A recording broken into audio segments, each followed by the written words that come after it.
Hello and welcome to Fertility Talks, the Therapie Fertility podcast. I'm your host Ranae von Meding, and this season I'll be sitting down with none other than Medical Director of Thérapie Fertility, Dr. John Kennedy. Each week we will be chatting all things fertility, trying to conceive, and much, much more.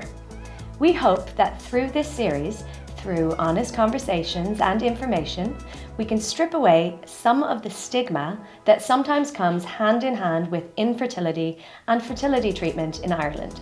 This week, we are doing a deep dive into IVF and ICSI, which of course are two of the most popular and successful fertility treatments available and will make up the majority of cycles at Thérapie Fertility. So John, let's start at the very beginning. IVF. IVF. It stands for in vitro fertilization. Vitro is in glass, so it's in a laboratory, so the fertilization happens outside the body. In vivo would be in life, inside the body. So the purpose of IVF is to maximize a woman or a couple's chance of having a baby in the minimum amount of time. It's probably, no it is, pound for pound, the most efficient and best fertility treatment that we have out there. We know that every month you generate a whole pile of eggs and you throw them away and you recruit maybe one or two to give you a shot at fertility that month. What we're trying to do with IVF, with the medications in IVF, is get the body to produce more of those eggs that were going to be lost that month anyway. So that straight up answers one of the most common questions we get asked, which is, does doing IVF compromise my future fertility? Am I stealing from the future? Yeah, are you taking eggs from the next cycle? Exactly, and you're taking eggs that were going to be lost that month anyway. Okay. That's what we think. Okay. So you get the body to super ovulation. Instead of normal ovulation, super ovulation. You get it to produce more eggs, you then take those eggs out and you fertilize them in the laboratory, and then you grow out the resulting embryos for a number of days. We'll go into that. And then you select the best one or two, put them back in the womb. And the beauty of modern IVF is that if you have embryos left over, you can freeze them. And that gives you good shots.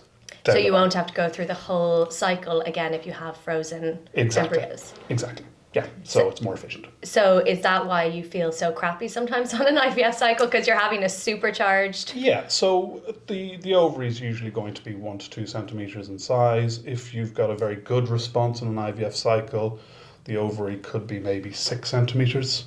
So it's very 4 times, swollen and you've got 2 of them, so there's 1 on each side, so it's heavy and it's dragging and it's bloating. And additionally, we make light of it. We say the hormonal effects of the medications, they really aren't too bad, they're usually quite well tolerated. And then we throw in some kind of almost placebo line, like you might feel a little bit weepy. I do think we perhaps underrepresent some of the hormonal side effects. I think they're very variable, so it's tough to say you're going to have a really tough time of it, because you might not. Yeah, some people do and some people don't. There's a whole spectrum of... Exactly, but it is not uncommon, it's not desperately unusual to feel a bit crappy on the fertility medications as well. So the whole thing, and then at the far end, once you've had your fertilization and you're preparing for your transfer, you go on progesterone. Now, when people think of something like the combined oral contraceptive pill, what's in that? It's estrogen and progesterone. Now, estrogen is brilliant. Estrogen makes you feel fantastic. Estrogen is what young women have in spades, and older women, it drops off when you become menopausal. So all like skin dryness, libido, mood, all the rest are intimately linked to the amount of estrogen that's coursing around your body at any given time. So when you give somebody estrogen, they generally feel pretty good. Not always, but generally. Progesterone is a little bit the other way. All the bad side effects that you associate with the pill, the breast tenderness and the mood swings and skin acne and things like that, that's all progesterone. Yeah. So you put somebody on progesterone, which you have to for the most part in a fertility cycle, they're going to feel a little bit not so great as well. Yeah. So we talked about IVF. What is ICSI then? So IVF is the process where you take the egg out, you take the sperm sample, and you put each egg in a dish with about 150,000 sperm, give or take. ICSI is the process whereby you take each egg, you strip away the little outer ring of cells called the cumulus away from it, and you inject a normal looking mobile sperm into the egg. So one? Just the one sperm. So why might you do one rather than the other? Well, ICSI is brilliant if there's a sperm problem. if there aren't a huge number of normal looking sperm.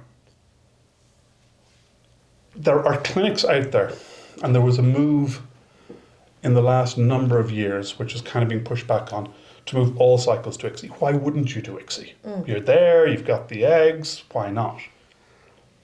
There is maybe some very, very limited data, and it's very controversial, that says ICSI, unless you select your cases properly, might be associated with a higher rate of chromosomal or structural problems in children. Now, that's very difficult to prove, and I do think that maybe it's not due to the ICSI, it's due to the need for the ICSI. Okay. So if you've got people with severe sperm problems that you have to do ICSI on, maybe they're more likely, in fact, it's probably fair to say they are slightly more likely to have a child with a problem than not. And so you're seeing a higher incidence of those things in cases where you do ICSI. Sometimes, very rarely, it's about 1 in 1,000 cases.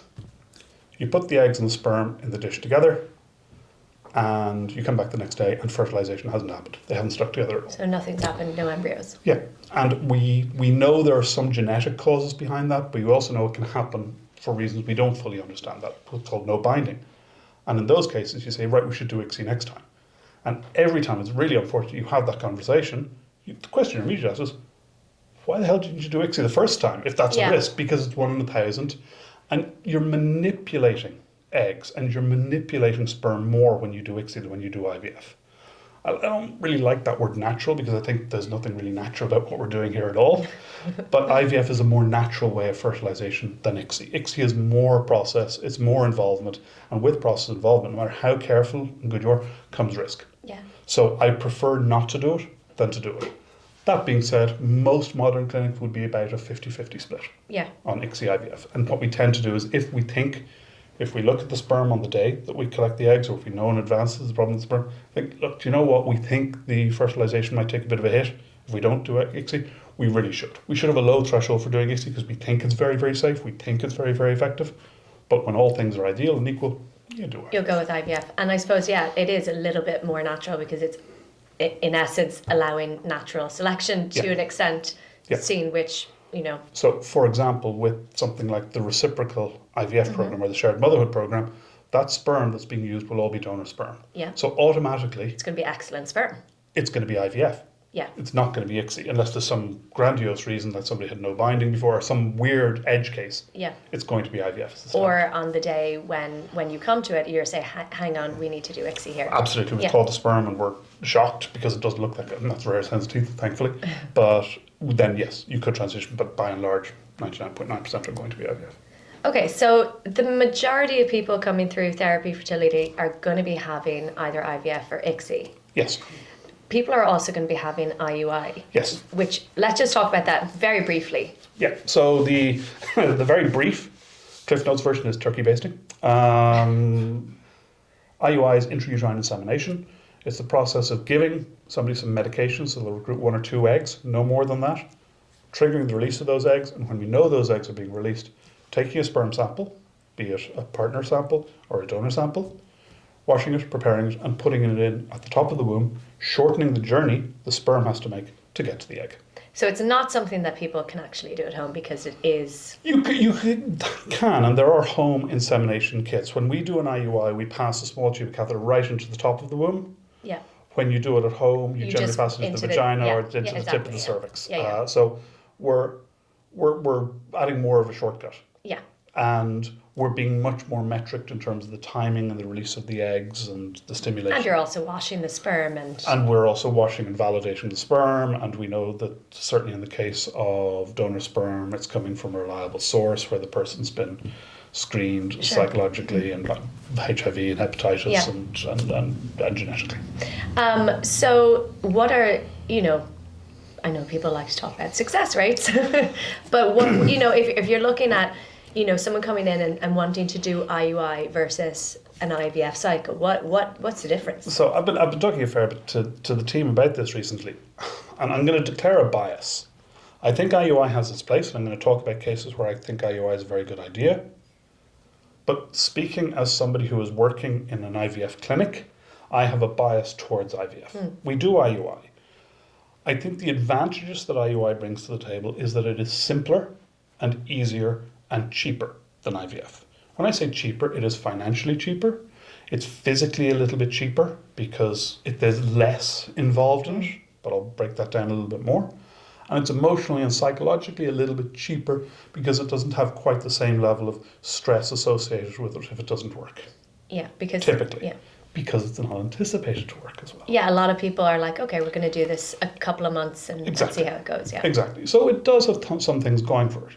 What does it have against it? Well, financially it's cheaper, but it's probably substantially less successful. As a general rule of thumb, and this doesn't apply to everybody, 1 IVF is equal to 3 IUIs, give or take. Maybe 1 IVF is a little bit better than 3 IUIs. So you need to go through 3 IUIs to 1 IVF. And when you look at the cost of IUI versus the cost of IVF, that narrows the financial gain that you're making a lot. Physically, sure, it's easier, but you're still taking injections, you're still taking tablets, you're still attending for a scan, you're still coming in for a procedure. So in real terms, it's probably as much hassle and impact on your day-to-day life as IVF is. And you don't get the chance to freeze any embryos. Aha! I just thought of that. Aha. Emotionally and psychologically, easier, but IVF is a test as well as a treatment. The one thing we really don't know before when we do all our testing, we check your AMH, we look at your antral follicle count, we try to guess how many eggs we're going to get, we can never speak to egg quality. We just can't do it. We can speak to sperm quality, but not to egg quality because we're not looking at the eggs.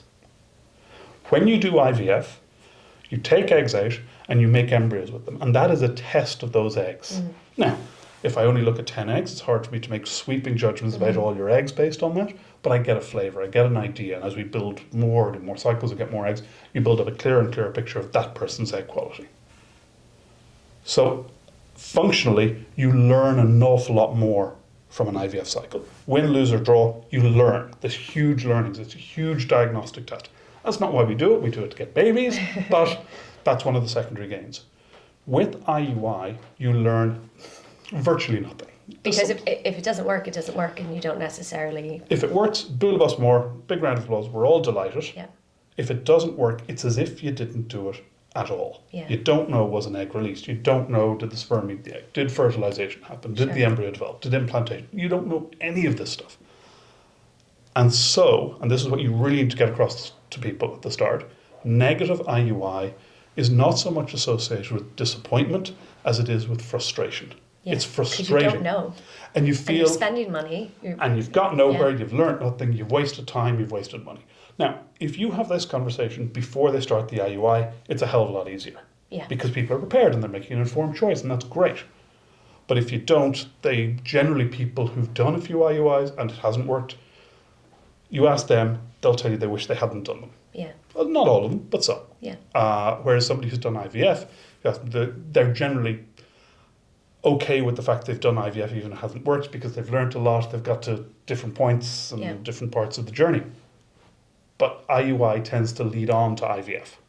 Yeah, I know a lot of people who have done IUI. And so, who does IUI? Well, because it's pitched as being a more natural way of doing things, same-sex couples and single women tend to veer towards IUI at the outset. And I can see why.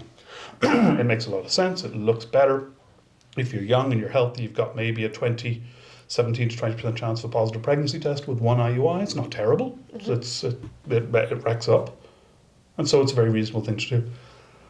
But, and this is where my bias kicks in, coming into a fertility clinic with fertility issues, wanting to get pregnant, be it because of a sexual orientation or being a lesbian or because you're not in a relationship or because you're struggling to conceive, it's tough. It's a tough thing to do.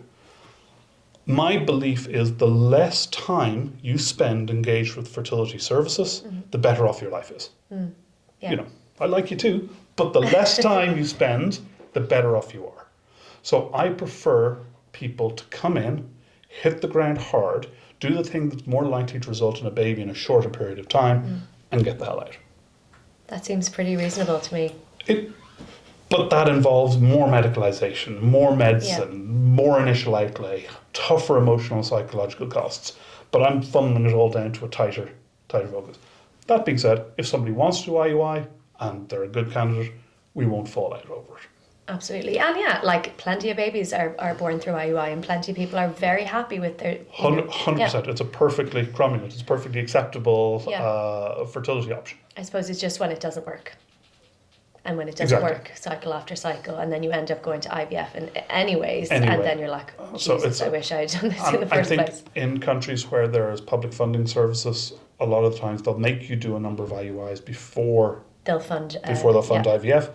And that's sort of normalised, perhaps incorrectly normalised thing. Oh, you should fail IUI before you do IVF. Yeah. Whereas I want to take IVF out of that dark corner and bring it up and go, no, listen, let's just... Rather than have this woman engage with health services for a year, let's have her engage with health services for 6 months. Yeah. Because honestly, if you're just looking purely from a public service point of view, there's a lot of savings in that as well. Yeah. Get them in, get them out, you know. Totally. So let's go back to IVF and ICSI. Yeah.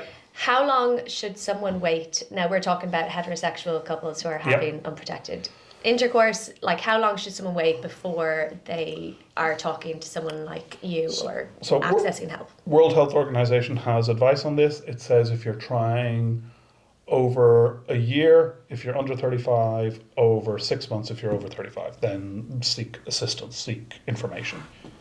That's because you turn into a pumpkin. On the eve. Exactly. So that's a pretty artificial thing.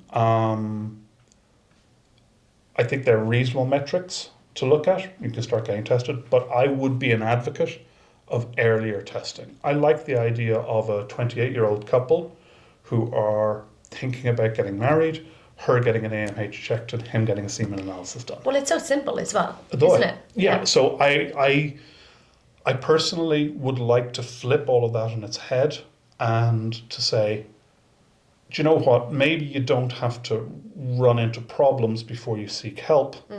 And seeking help, getting information does not necessarily mean doing fertility treatment. Getting fertility testing doesn't mean you're ever going to get fertility treatment. Because the accusation is, oh, he just wants to get them in. He just wants to IVF. And no, I don't. I just want you to know. And then off you go. Because if you're 35 years old, 34 years old, and you've been trying for a year and you haven't gotten pregnant, that's a lot easier if you know your AMH is normal and there's no panic. You know the semen analysis is normal. You know the tubes are open. You know the other baseline bloods are okay. That should be reassuring. We know that average conception rate's about 17% per month under ideal circumstances. We know that 90% of couples will conceive within 1 year, 95% within 2 years. So somebody is just going to be in that position for no other reason than just dumb bad luck. Now, does that person need IVF? Well, that's an interesting question. If you talk to somebody who's publicly providing a service, the answer is, generally speaking, no, they don't. They'll get pregnant themselves. But personally speaking, I like that person to have a choice. And go, you know what? You can keep trying, and in another 6 months, you've got a pretty good shot. Looking at the dice on the table, you've got a pretty good shot at getting pregnant. Or I can up your odds, but it's effort, it's cost, it's time, and it's either IUI or IVF or something else. And the sooner people get all that information about their own potential, their own fertility chances, and they get information about what their options are, the timelines and the chances associated with those options, then whatever they decide to do is the right thing to do. Yeah. So, oh no, you can't come in for testing. You've only been trying for 3 months. No, come in for testing. At any stage. At any stage. Yeah. And I've had people where I've said to them, look, you've only been trying for 3 or 4 months. Give yourself some time, take a step back, relax. And the vast majority of people obviously just take that advice and go, listen, we're going to keep trying ourselves. And in 3 months, if nothing's happened, we'll give you a shout. And we're already in the system. We've already had the testing done and it'll be much faster. And I go, great idea. Some people go, no, I want to focus on this. I've got time-sensitive things coming up. And it's very important you explain to those people that even what you're doing, there's no guarantee of success. All you're doing is changing the odds. A lot, but changing the odds. And it's up to them. It's not my time and effort. There's a bit of it, but I'm being compensated for that. That's the point of the service. It's their time and effort that I want to be respectful of. And the job is to make sure they understand the limitations and the opportunities that we can bring. So there's obviously some circumstances where people would be advised to seek help sooner. So, well, I mean, obviously same-sex couples, single people coming in, but are there any like medical conditions or other circumstances where people just are going to need fertility assistance? Sure, yeah. I mean, there's people, if you've had a surgery and you've had an ovary removed, obviously that's the thing. If you've had a history of undescended testes, then it's maybe more likely that there's a problem with the sperm. If one thing that tends to get missed, like a cancer diagnosis, which is, that kind of thing. But one thing that tends to get missed a little bit is family histories. If you've got a family history of subfertility or infertility, and it's the really bad dad joke that having children is hereditary. If your parents didn't have any kids, chances are you won't either. But infertility issues do tend to run generationally. Historically, earlier menopause, lower ovarian reserves do have a genetic component to them. So if your mother and your sisters struggled, then it's a good idea for that to be on your radar. Equally, if you've got a family history of something like endometriosis, that's a good idea. That should be on your radar and should be ticking along. But I'd like to normalize that for everybody, because all I'm doing is really trying to identify risk groups when I could just identify everybody. And it's about prevention rather than problem. And identifying issues earlier works out better. So I think if you've got a family history of endometriosis, if you've got a history of surgeries, if you are worried if other people in your family, or if you have friends, and I know there's no genetic link between your friend needing IVF, but that's an opportunity for somebody to go... To be conscious of it. Be conscious, get checked. Okay, so another couple of questions about like the IVF ICSI process. There are embryo transfers that happen on day 3, day 5. What are all those different stages of embryo development, and why would you transfer, at certain stages? So here's where the podcast medium lets us down a little bit, because I would often start drawing things out on a piece of paper, but I'm going to try to describe it as best I can. So you collect the eggs, you put the eggs and sperm together, and they fertilize. Not all the eggs will be mature, not all the eggs will fertilize. You then check them on day 1, day 2, day 3, day 4, day 5. On day 1, they're 2-cell embryos. On day 2, they're 4-cell embryos. On day 3, they're 8 to 10-cell embryos. On day 4, they jump from being an 8-cell embryo to what's called a compacting morula, a loosely bound collection of about 100 cells or so.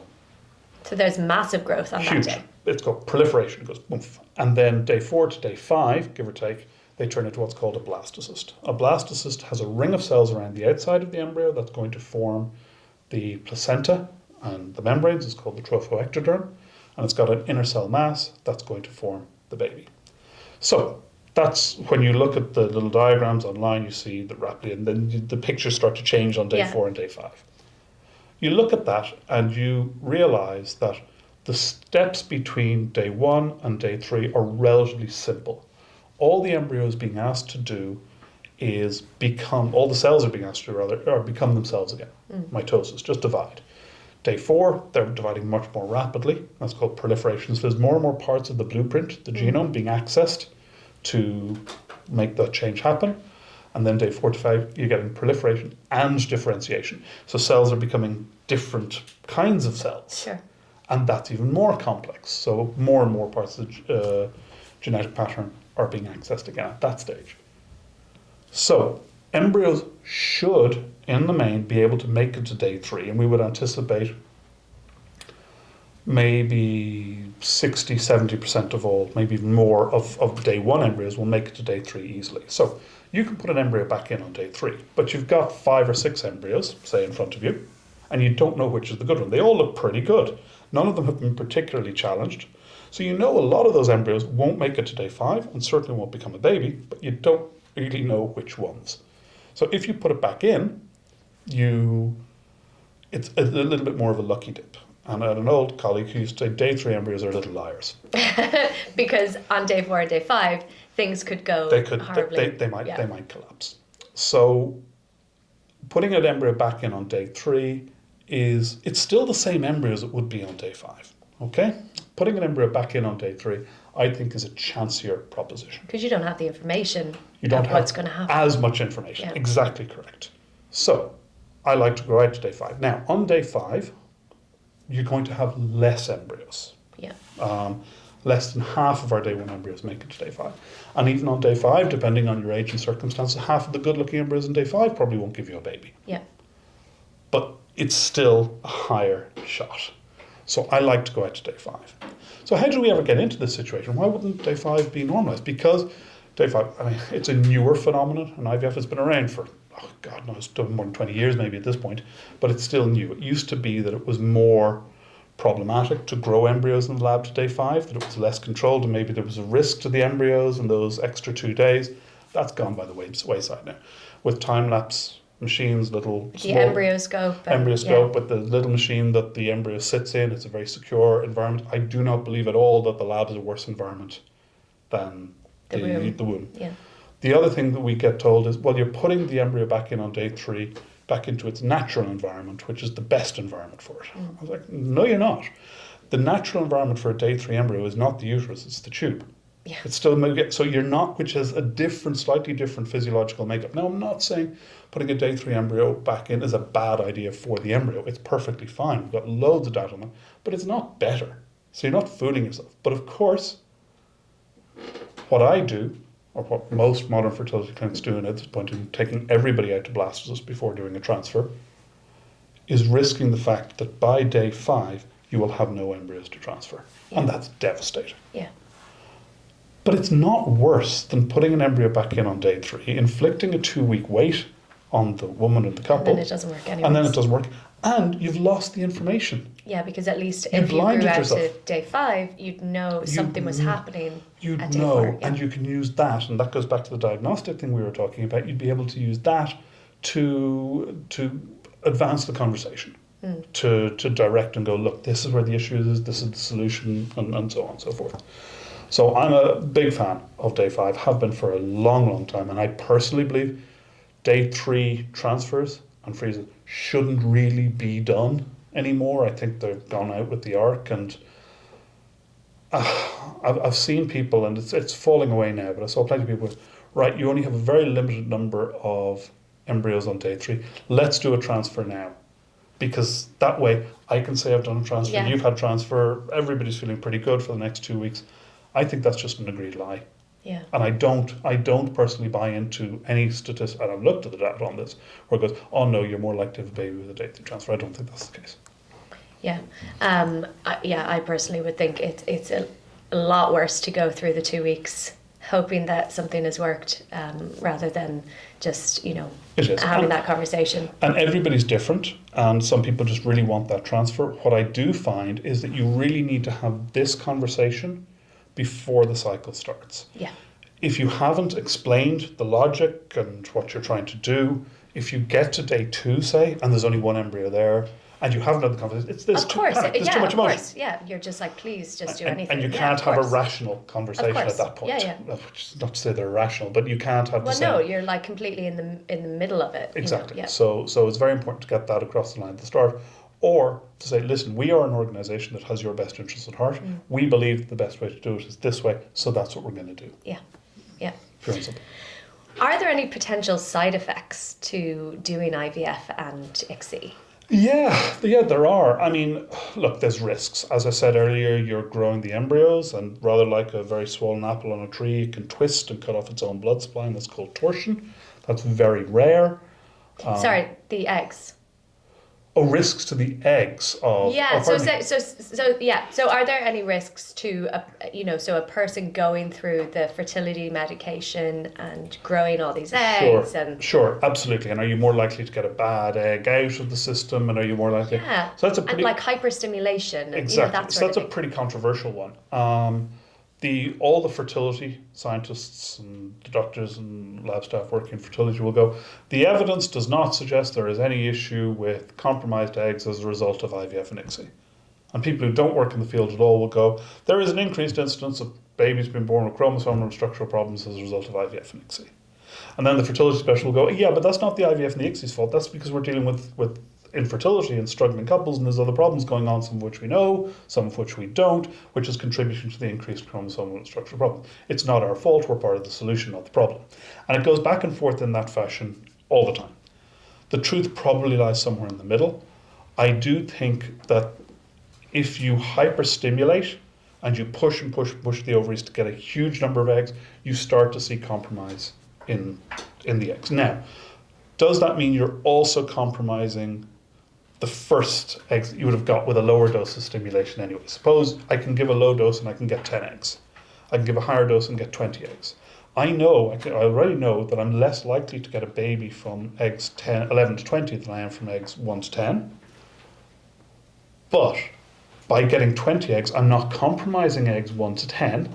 Okay. And I'm increasing my overall chance. Fine, I'm starting to run into the law of diminishing returns, but more eggs still means more embryos, still means higher chance of baby, albeit at a lower rate. Now, the most recent data, I think, suggests that once you go over 32 or 34 eggs, which would be very unusual in any given cycle, you start to see a compromise in the quality, in the quality of everything, potentially, So you definitely, it's never a case of, I just want to turn the amp up to 11, I just want to dial it all up, but I want to push as hard as I can and get as many eggs as I can. You need to be more restrained than that. The trend across recent years has been to get more eggs, and more eggs equals more embryos, but there is a limit on that. Yeah. And you can push too hard, and one of the things we try to do. So that's why, and it's something we have a lot of conversation with patients about, well, why don't you just give me more of the fertility drugs? Just give me more, and more, because you'll hit a law of diminishing returns, you'll saturate the receptors, the FSH receptors, you won't get many more eggs in most cases. And in those cases where you can get more eggs, it's a bad idea. Yeah. There's depending on who you talk to, what's the optimal number of eggs in a given cycle? And it's impossible to answer. A lot of embryologists will tell you, it's about 14 or 15 or 16. You don't really want more than that. But when I've looked at internal audits in clinics I've worked in, it's kind of, actually, 22, 23, 24 isn't bad. Now, most people can't get 22, 23, 24 eggs in a cycle. But when you can, it's maybe not terrible. And we tend to get ruled, and this is terrible, we tend to get ruled not by the data and the audit and the overall, to get ruled by the last time that happened and what happened in that one. Well, I remember that time and I got 25 eggs and she had a baby and she's got 12 embryos frozen and her fertility locked in forever. It's fantastic. Versus, she's 25 eggs and none of them were mature and none of them fertilized, and really that's changed my mind now. You need to not do that. You need to, so if you're working in a clinic, you're working in an organization, you need to be constantly auditing all those KPIs. You need to be constantly looking at what dosages are we using? How many follicles are we getting? How many eggs is that turning into? How many of them are mature? How many are getting to Blastocyst? How many are giving pregnancies? How many are giving babies? And you need to know that, because while the person sitting across from you as a patient is an individual and you treat them as an individual, you need to be able to bring the power of your knowledge, what you've done and what you can do, to the table and go, the data supports in you, I know you're a special unique snowflake, but in you, a 32-year-old woman with an AMH of 20 supports doing this. Yeah. But if you give me a higher dose, I get more eggs, you possibly, but the data supports doing this. And it's like it's the overall picture. Exactly. It's not just about how many eggs you get, it's that whole process and the end result, which essentially is what someone wants a baby. Exactly. And sometimes you get lucky and sometimes you get unlucky. Sometimes you do an optimal cycle, you've got great embryos, you've got no baby. Sometimes you do a cycle that kind of goes a bit sideways, that doesn't, then you kind of fall through the stages a little bit, and at the end you get a baby out of it, and that's a win. Now that doesn't necessarily mean you should go for a suboptimal cycle the next time because it gave you a baby the last time, although try telling people that. But it does mean you just have to be objective and you have to be clear about why you're instructed, why you're doing something one way or the other. Yeah. So you kind of answered one of my questions was, will I lose eggs faster? Yeah.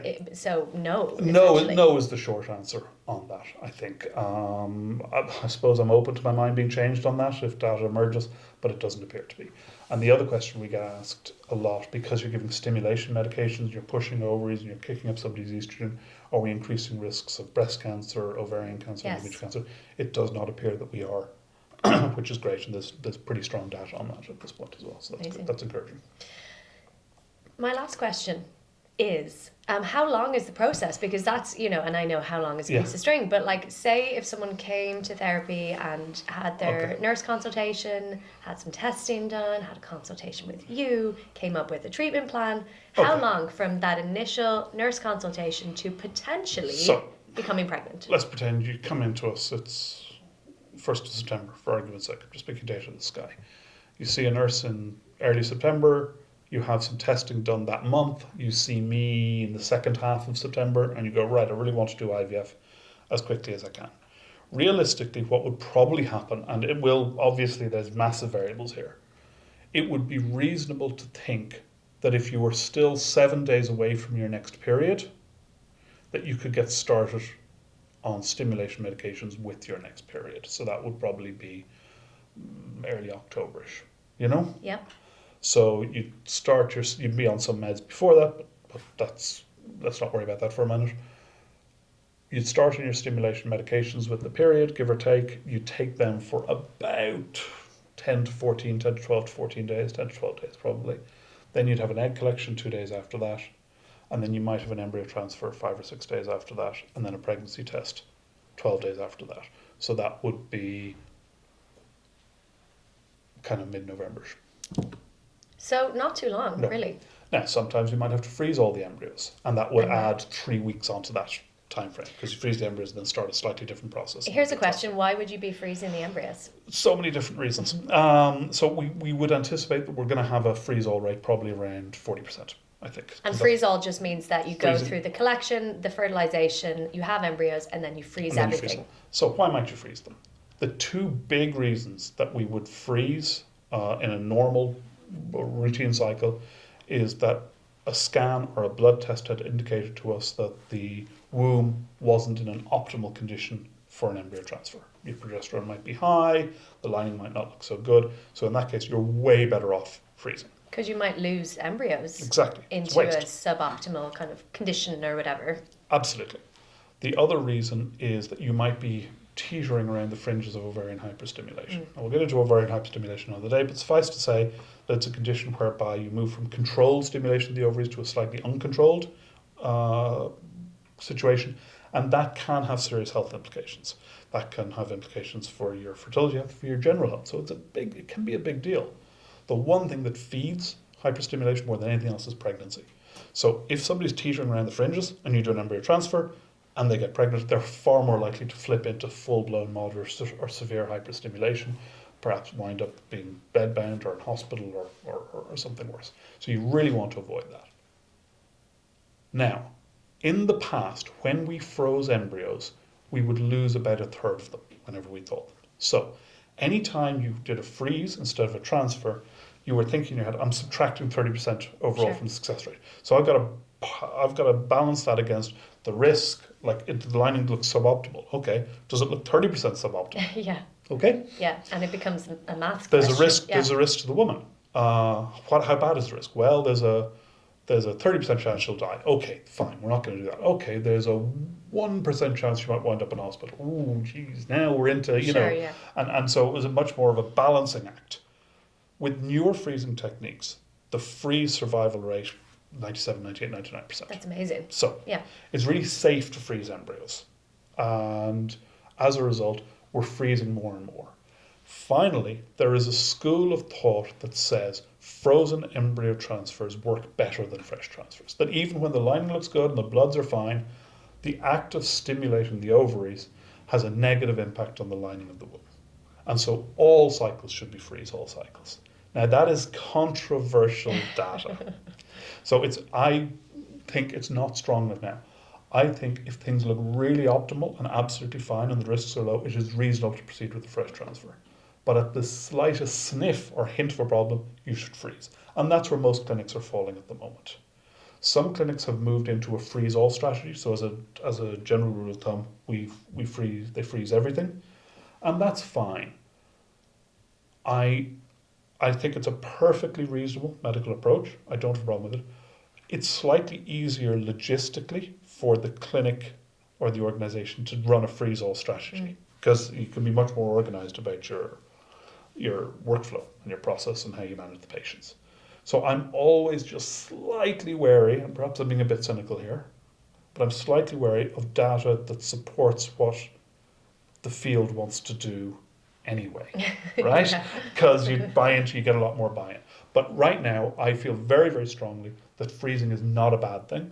I'm not quite at the freeze-all stage, but I reserve the right to change my mind, pending pending data coming out, and I do know plenty of people who are very wedded to the notion, and they're very smart people, a lot smarter than I am, and so maybe they're onto something, and it's something we need to keep a close eye on.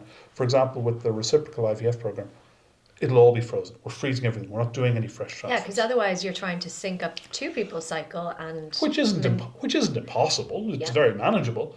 But I am putting somebody on medications for a transfer that might never happen. Yeah, because so if you end up with embryos and one partner has gone through the egg collection, you have these beautiful embryos, and the other partner, for whatever reason, levels are off, thyroid is high, something could happen. Exactly, and I can very capably hide behind the data and say, look, this is a perfectly safe thing to do. This is a normal thing to do in an awful lot of centres. So it's great that we have that resource drawn now, and it could be in the future we'll freeze everything, but maybe in 20 years time, even there's some data, maybe outcomes in children will be a little bit different with frozen embryos than they were with fresh embryos. At this point we just don't know. Yeah, we just don't know. So I mean, obviously this is an ongoing thing. It seems to be a really safe, really effective way of managing things, and so you really should, if you're in your own side, be guided by the clinical circumstances, be guided by the team who are minding you, and take their advice. Right? Well, I'll come back to you in 10 years on that, because one of my kids is a fresh and the other is a frozen. So I love that. That's two. That's enough. That's enough data. We can close the book when we look at those two. We'll look at their junior cert scores or whatever it is, and we'll let the Lancet know. Final question. This is more of a fun one. Do you tend to get patients who test before the 12 days? Or do people come in and lie to you and say, "Oh no, I didn't do a test"? I would say 90% do. I would say 10% tell me. So I think, look, so I'm blue in the face on this. Don't test early. You're not going to help yourself. You're only going to give yourself anxiety. You're only going to worry yourself. Because you might get a false positive. You might get a false positive left over from the HCG injection. You might get a false negative because it hasn't kicked into the system yet. I'm not saying it's entirely without value either, because when I say, it's entirely without value, but I can see that there's some value in it. I can see why people do it. And I'm not going to be able to stop it.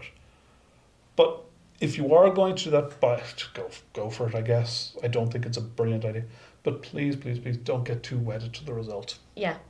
I'm not going to get wedded to the result, and what everybody's going to tell you. They're going to say, we need a blood test, and we need it done at the appropriate time, and that's the only way we can tell. Sure, if you come into me, and you come into me on day 12 for your blood test, I tested 5 days ago, it was negative, I tested 6 days ago, it was negative, I tested 7 days.